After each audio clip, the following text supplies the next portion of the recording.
Le moulin-musée Vintimberger est situé au fond du jardin public de Frévent. Il a été créé par Miguel Pruvot. Dans ce lieu culturel, Cameron Galvert, Gary Hollister et des bénévoles font découvrir le patrimoine meulier et industriel de la ville. Ici, vous êtes dans un ancien moulin à eau qui date du XIIe siècle et qui a été fonctionnel jusqu'en 1951. Alors ici, on y faisait la farine, le pain. À côté, il y avait un deuxième moulin dans lequel le cuivre était travaillé.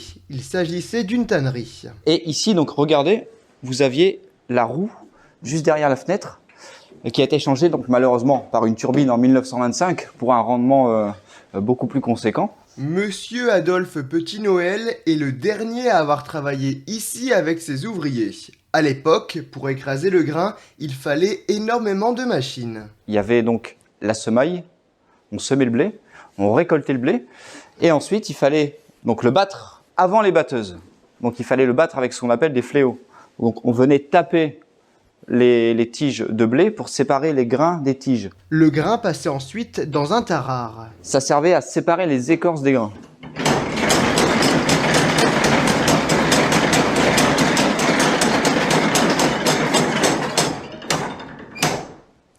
Ensuite, il fallait donc trier le grain. Une fois récupéré les grains dans cette petite encoche, il fallait les trier. Donc pour ça, on avait des trieurs à grains. En l'occurrence ici, vous avez une queue de rat, donc qui date du XVe siècle, époque moyenâgeuse. Et vous voyez donc ces deux petites ouvertures qui diffèrent avec des petites tailles, des grandes tailles. On récupérait les gros grains, on les ressemait pour éviter les pertes. Seuls les petits grains étaient écrasés. Ensuite, il fallait les nettoyer. On les ensachait dans un sac de jute qui pesait conformément 80 kg. Alors là, ensuite, il fallait les placer sur un monte-charge parce que 80 kg, c'est extrêmement lourd. On levait le monte-charge et ça, c'est important. C'est d'origine, c'est la chaîne à godet. Donc la chaîne à godet, on versait les grains ici dans les godets. Un ouvrier ou le meunier tournait la manivelle en haut. On récupérait les grains en haut, on versait dans un trémie.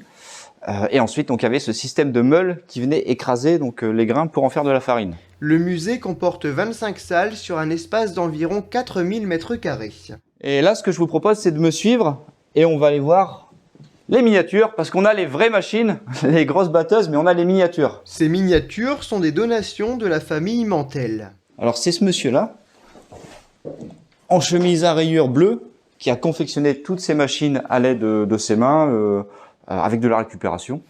Et il avait tout dans la tête, donc il n'avait pas de plan.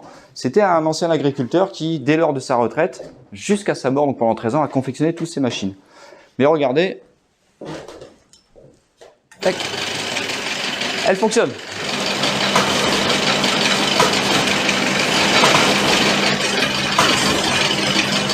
Le musée dispose d'une centaine de miniatures. On a des grands hangars où l'on stocke les vraies machines. Pour le coup, après avoir vu les miniatures, on stocke les grosses batteuses.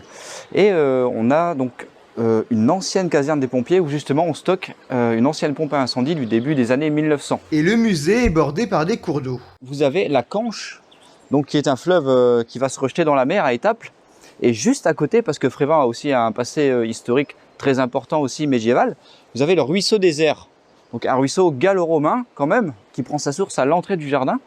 Donc la source romaine. Et sur la motte, juste au-dessus, était placé le château fort de Frévent quand même, de même époque, qui date du XIIe siècle, qui a été édifié en bois et puis ensuite au XIIIe siècle en pierre. Ce château a appartenu au comte de Saint-Paul. Et ce qui est intéressant, c'est que le propriétaire donc, du château, le seigneur, était aussi le propriétaire du moulin. Bien que le meunier travaillait ici, ce n'était pas le propriétaire. Au musée, on trouve aussi la salle du Fournil avec une porte récupérée des usines Vintimberger.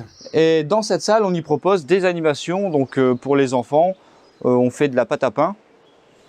D'ailleurs, en parlant des animations aussi, pour les enfants, on fait de la cardeuse, du cordage. Et puis on s'adapte aussi pour les scolaires à la visite. Et des animations sont prévues pour cet été. Pour l'été, justement, on a le jardin du musée qui a été repris donc, par une association. L'association Départ qui a tout restauré et qui propose justement tous les mercredis des animations.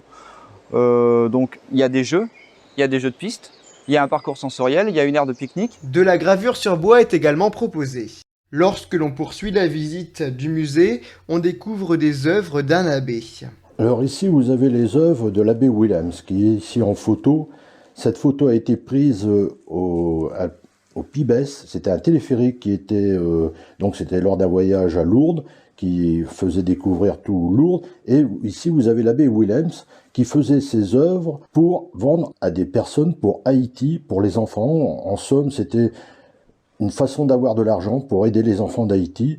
Et c'était un prêtre qui habitait Robreviette. Donc il a appris son métier de forgeron. Et suite à ça, il a fait même des œuvres dans les églises des alentours. Et il était très réputé au niveau, même à Saint-Paul-sur-Ternoise, on trouve de ses œuvres. À Frévent, ces œuvres-là étaient exposées à l'époque au musée Louis Ducatel. Concernant l'histoire industrielle, Frévent disposait de 3 sortes d'usines, la filature de laine, la filature de lin et bien sûr des usines Vintin-Berger de 1837 à 1967. Sur cette fresque que vous voyez ici, qui a été peinte donc d'ailleurs par Franck Tétard, vous allez retrouver, si vous arrivez à situer Carrefour à Frévent, Carrefour était ici, et le seul bâtiment des usines qui est encore là, c'est la halle Roger Pruvot. Mais il faut garder à l'idée que les usines s'étendaient jusqu'au pont, là où passait donc le train, puisque à Frévent il y avait une gare donc jusqu'en 1977, avec 2 voies d'ailleurs. Donc il y avait le tortillard qui emmenait les mineurs jusqu'à Lens. Et il y avait également la voie du train de marchandises qui servait à la famille Vintin-Berger pour exporter les batteuses à l'international. Cet homme, Hector Vintin-Berger, c'était le directeur qui a propulsé les usines, qui a fait l'essor des usines, tout en sachant que c'est une famille qui se découpe sur 4 générations, donc pendant 130 ans. Pour poursuivre la visite, sachez que le musée est ouvert du mardi au dimanche. Le matin, on fait en visite libre, l'après-midi, on fait en visite guidée. Vous pouvez réserver au préalable si vous êtes en groupe, mais si vous arrivez en individuel, bien sûr, on sera ouvert quand même pour vous accueillir. Et pour vous accueillir, le musée peut compter sur des bénévoles. Je me nomme Madame Malo, Sylvie, et je suis bénévole à Frévent. Et je reçois les gens en accueil, et je sers le café, et j'aide Monsieur Gary Hollister et Cameron Galver s'ils ont besoin de moi. Chaque année, 7000 visiteurs découvrent ce musée.